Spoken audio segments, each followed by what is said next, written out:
The worst place to sell a home in Seattle sits just one block from Amazon's front door, and most people think they know why, but they're focused on the wrong problem, and that mistake is leaving homes on the market for months. Today I'm breaking down where sellers have the least leverage in 2026 and why being close to a major employer no longer protects your price. I've helped more than 890 families through this market, and I've watched this change happen in real time over the past year. Imagine this for a moment. A buyer steps off the elevator into a corner unit downtown. You've got floor-to-ceiling windows and the whole skyline right in front of you, or you're looking out at Elliott Bay towards the Olympic Mountains. For a second, it feels like an easy yes, and then before they even said hello to the listing agent, they're pulling out their phone and opening a mortgage calculator. That's the downtown condo market in 2026. This isn't just a small slowdown, and the leverage at the negotiating table has changed to the buyer. Downtown is made up almost entirely of condos and apartments. There's barely any single family housing to balance the market. So when condo demand drops, there's nothing else in the neighborhood helping support the numbers.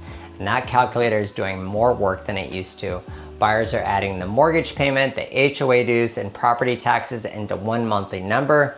Those used to feel like three separate conversations, and right now they all decide whether the home fits the budget. The 30-year mortgage rates are still sitting around 6.5%, and at that rate, an HOA bill that once felt like a small extra cost can decide whether the buyer can afford the property at all. Now you can see that pressure in the time these homes spend on the market. Closed sales downtown are taking close to 8 weeks on average. If you look at a year ago, it was closer to 1 month. Some of the active listings have already been sitting for 3 months or longer. Also, prices get a little confusing because the number changes depending on what you're measuring. Recent closed sales put a typical downtown condo in the high 500s, which is lower than last year. Inventory has climbed to a level downtown hasn't seen in years. Buyers aren't only comparing one downtown unit against another. Someone touring here may also look at South Lake Union and Belltown that same afternoon, so your condo can be competing across 3 neighborhoods at the same time. Later, I'll share what one buyer said while walking through a townhome and explains a big part of what sellers are dealing with right now. We'll get there in a moment. Now, no one number represents a normal downtown HOA fee, and it changes based on the size of the building and the amenities it offers. So compare your building's dues against the 2 or 3 nearby comparable buildings buyers are also touring. That's the comparison they're making. If you're selling downtown this year, plan for more time. A condo that may have sold in 2 weeks before could take an entire season now. The view alone doesn't close the sale anymore, and your asking price needs to make sense after the buyer adds up the full monthly costs. That math changes when you move into the neighborhood next door, where HOA dues aren't the main problem at all. Now back to the map, because we're finally reached that block next to Amazon, South Lake Union. It feels like the kind of neighborhood that should sell itself, and on paper, condos here move in a few weeks, but sellers are dealing with more uncertainty than you'd expect in Amazon's backyard. This is Amazon's home turf, and you've got more than 40 office buildings spread across a campus that replaced what used to be an industrial part of the city. On paper, being this close to Amazon should give sellers an advantage, but builders did not flood South Lake Union with new condos for resale sellers to compete against. Most of the construction here over the past several years has been apartments, not condos for sale. The new condo pipeline across the urban core is thin, so this market depends mostly on resales. So the problem is thin trading and uncertainty around Amazon's office footprint and all the apartment competition. Amazon brought employees back to the office for 5 days a week in 2025. So the old explanation that tech workers no longer need to live nearby doesn't hold up. And as we move forward, I'll show you the exact tools sellers use to offset a problem like this. Now you can see that uncertainty in the sales. Typical prices are sitting in the mid 400s and have barely moved from a year ago. The active units have been sitting for 2.5 months or longer, and there are only a small number of recent sales to use as comparisons. That means this is a thin market, not an oversupplied one. There just aren't enough buyers closing deals here, so your price has to be right from the first day. The sellers getting the best results are selling the building and not just the condo. Maybe you've got a rooftop view or lower monthly HOA dues compared to other buildings. Those are things a buyer can compare and verify. The Amazon skyline by itself doesn't carry the same weight anymore. If you move a few blocks toward the water, the problem changes in almost the opposite direction. And if you own in one of these buildings and you're trying to decide whether to list this year or wait, that's worth talking through before you choose a price. I work with sellers in these pockets every week, and I'll tell you what I would do in your position. My contact information is in the description below. Okay, let's head back toward the water to Belltown. Belltown may be the most misleading neighborhood on this list. Everything you see from the sidewalk feels active, but upstairs inside the listings, the market tells a different story. You've got one of the most walkable and dense parts of Seattle, packed with restaurants and just steps from the waterfront. Walk outside and the neighborhood sells itself, and when you go back up to the condo though, things change fast. Active Belltown listings have been sitting for about 53 days. Price cuts are common, values have gone mostly flat, landing in the low to mid 500s depending on which index you use.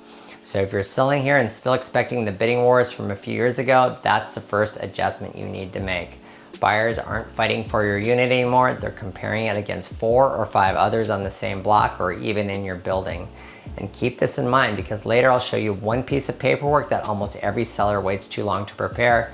It's also one of the easiest problems to fix. Now, the waterfront is no longer just a plan on a city map, and it's built.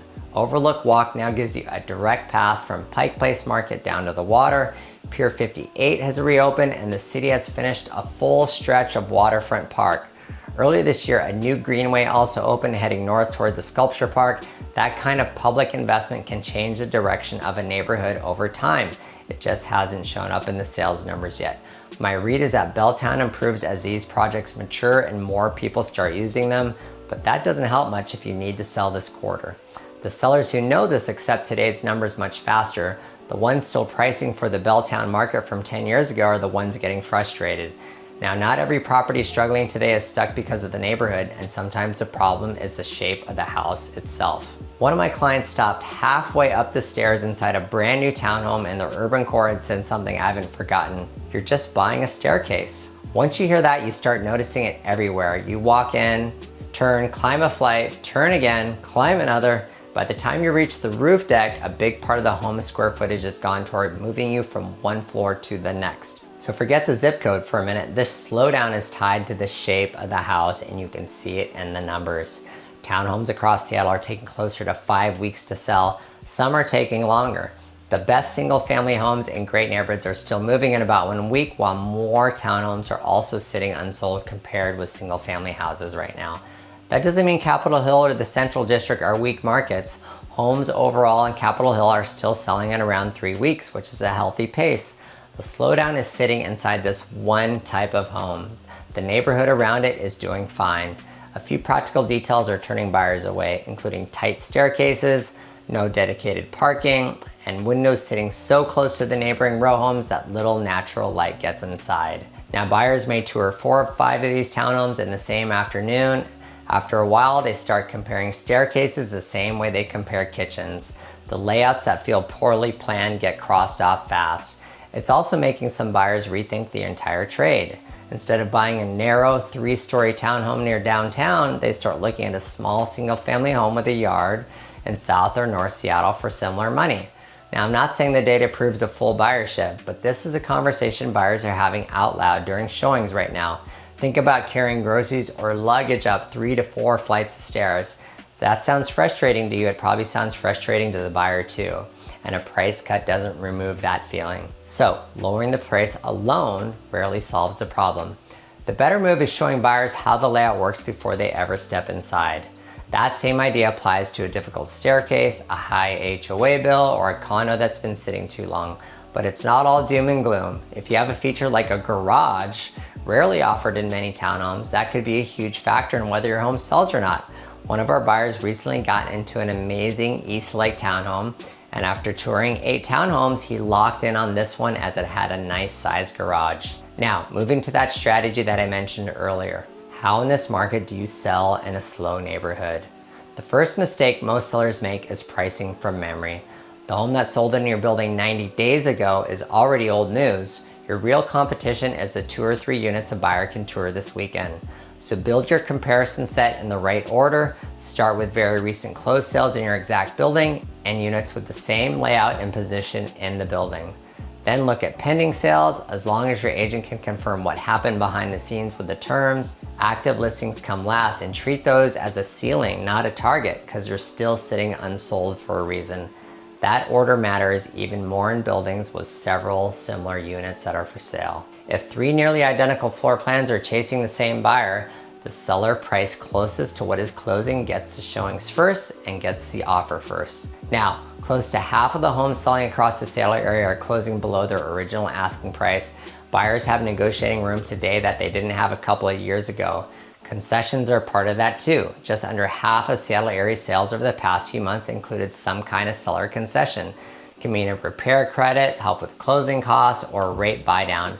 As long as it's not a popular single family home, you bet our team will get your closing costs paid or a rate buy down that will make your payment much better today. Sellers shouldn't dismiss the idea before negotiations even start. They should be happy to offer it if it's going to get the deal done.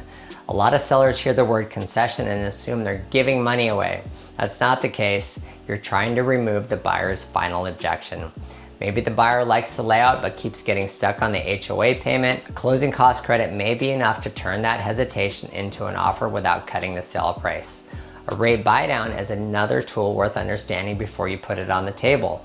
With a 2-1 buy down, the buyer's effective interest rate drops by 2 points during the first year and 1 point during the second year. In year 3, it moves up to the full note rate, but the seller funds that difference at closing, and it can make the buyer's first couple of years easier while they adjust to the full housing payment.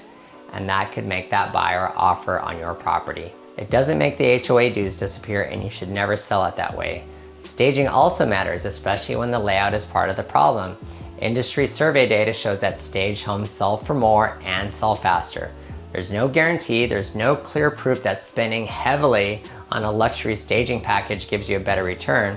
What staging gives you is a floor plan that makes sense and lets the buyers understand it. Clearing out clutter and turning the furniture toward the view can help buyers understand a space that felt confusing before. In a downtown condo, that means highlighting the view and creating a clear work from home area. In one of those staircase townhomes, it means giving each floor one purpose so the climb feels planned instead of inconvenient. The home also needs to be easy to show. Inventory across the region is up from last year, which means buyers have more choices. If your listing is difficult to access on short notice, buyers aren't going to wait around. They'll tour something else. So have fobs ready in advance, go with clear guest parking instructions, and make sure getting into the building doesn't require 3 phone calls. You've also got buyers relocating from outside the area, and for them, a strong virtual walkthrough is important. That video may be the reason they decide whether the home is worth booking a flight to see in person. Condo sellers also need to prepare the building paperwork before a buyer asks for it. Washington law requires sellers to provide a resale certificate that covers things like dues, reserves, and pending assessments, so order it early. Have the financial statements, reserve information, meeting minutes, and details about any pending litigation ready for review too. That keeps the surprise from appearing late in the transaction when you have the least room to deal with it. Give it to the buyers up front. Now, waiting can still be the right move for sellers who aren't in a rush, but if you need to sell this year, everything we just covered is how you compete in the market that exists today. Set your expectations before you set your price. A slower neighborhood doesn't stop a home from selling. It means your strategy has to do the work that timing used to do. The feature that used to sell the home, the view, the address, or the brand new construction, is now the same thing buyers are discounting in 2026. It's not as important. They want to look at the full payment and all the costs associated with it, and the sellers who accept that early are the ones getting offers. So if you own in one of these areas and you want a straight answer before more listings hit the market, email me at hello@mwagnerteam.com. I'll pull the comps inside your building and neighborhood this week, so you'll know exactly what buyers are comparing your unit against before you choose a price. And the next video breaks down the 5 types of Seattle homes buyers are walking away from in 2026. If you own a condo and you're worried the deal could fall apart once the buyer's lender reviews the building, watch the video I've linked here. Thanks for watching. I'll see you in the next one.